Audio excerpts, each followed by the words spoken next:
Well, she's a woman of the world, and God, she knows it. She turns my head every time she shows it.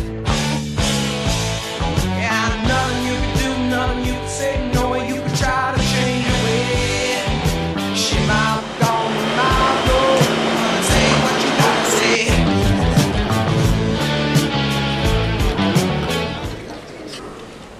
I only have one joke, and this is the punchline. So you have to guess what the joke is. So, airline pilots have a reputation of being, the more money they make, the tighter they get with their money. So this is the punchline. So anyone know what the joke is? Here's the joke. Get it? So why should you invest in this profession? One of the biggest advantages is travel.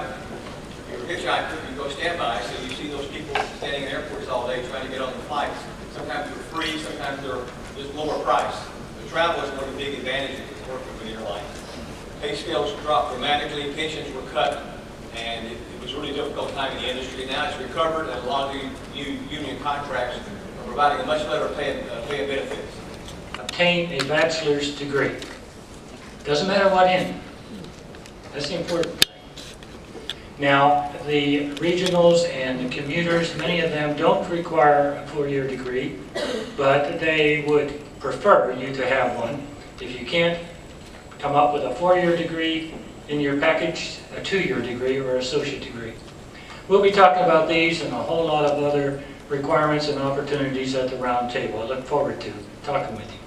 Tyler Timbering, Piedmont Airlines. How's everybody doing? Can you guys hear me okay? Yep. So I'm going to go over a little bit about Piedmont Airlines, but first and foremost, I wanted to tell you a little bit about our goals this year. Obviously, from his presentation, we've noticed that there is a shortage in pilots. There are a lot of people out there that will kind of beg to differ on that. It's not a pilot shortage, it's a pay shortage, et cetera, et cetera. Yeah. I've been doing this now for approximately 8 months. My background is extensive in the airline industry. I'm a pilot, but I've always worked in management. So I was a station manager, crew scheduler, et cetera, et cetera. So they put me in this position, and we have been frantically looking for pilots. Every carrier you and I would recommend that you go and do your research on their history. And it will tell you the longevity of their company and the way that they've been ran in the past is probably what's going to dictate them in the future. You've got United, you've got Delta. All the people that are running these carriers, they're not pilots. They've all got financial backgrounds.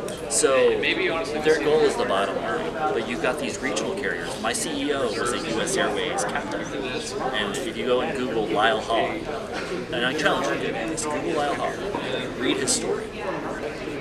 Go read his story. And the reason why, and the great thing about Piedmont and a lot of carriers, such as Great Lakes and we all have our stories. Like our CEO currently is a survivor of an airline crash. He landed an aircraft full of passengers on a frozen lake and pulled people to safety. So, I mean, those are the things that generate the want and the need to be in the airline industry. So, you've used the term wholly owned throughout your presentation today. What exactly does that mean? It means we're owned by American Airlines. Okay, so if you're owned by American Airlines, why don't you just call yourself American Airlines Express or just American Airlines instead of Piedmont Airlines? Because the way it's all a separation of, essentially it's a separation of assets, because if one fails, not all of them will fail, right? Okay. And on top of that, we have, the reason why we have 3 wholly owns is because it's a combination of 2 carriers. So Envoy sat on its own. And Envoy used to be the only airline that was called American Eagle. Everybody else was American Connection that flew for American. When we wrapped everything in, when we did the merger, Envoy was created from American Eagle, so they're a standalone. Then there's us, and then there's PSA. We all have different collective bargaining agreements. We cannot merge, as it will be against that policy. So, it keeps assets safe. It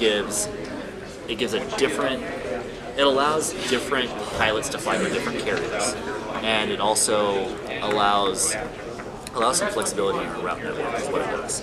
So the amount of lift that we can provide is solely based on the amount of aircraft that we have.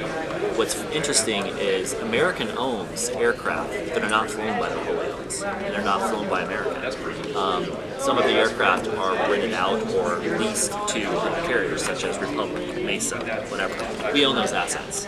So, and I will tell you that a wholly owned can operate the same amount of flying on different aircraft for 30% less than what a wholly owned or what a non-wholly owned can fly at. Well, that takes all the liability. We don't have to pay you. You don't have health insurance benefits through us. You don't have to do a lot of things. So it actually becomes cheaper in the long run for us to farm that out. What they've realized now, though, now that we're wholly owned and we are 3 separate carriers, since we have separate collective bargaining agreements, we all have different pay scales. We all have different recruiting tactics. And what's going to end up happening in the next few years if this is not fixed and we don't have enough people in the pipeline, carriers will begin to fail, and you will begin to see it. And we've already begun to see it. Because if you can't fly your lines flying that you've been given by your mainline carrier, you're going to lose that contract. And once you don't have a contract with a large carrier and you're not wholly owned, you're out of business. So if American were to cease operations as American, would you guys still be able to continue operations? And why is that? Is that because you don't own any of your aircraft? We would have no one to fly for. Okay, so you couldn't just start flying it out somewhere and... No, so if our wholly owned, so American Airlines is owned by AAG, right? American Airlines Group. It also owns Envoy, PSA, and Piedmont, and also American Airlines Federal Carriage. We all fall under that umbrella. If AAG fails, if the entire company goes bankrupt, we will no longer be in existence. None of us will. And that's the end of it. Thank you, good night!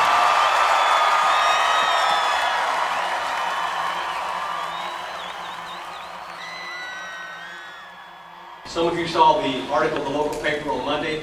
It's the article that Rand Tyler and Colin are the stars of this article. We really appreciate their taking the time to do this. It's a long, long way. And then he chose Hawaii. And this is the best turnout we've ever had. That was unexpected.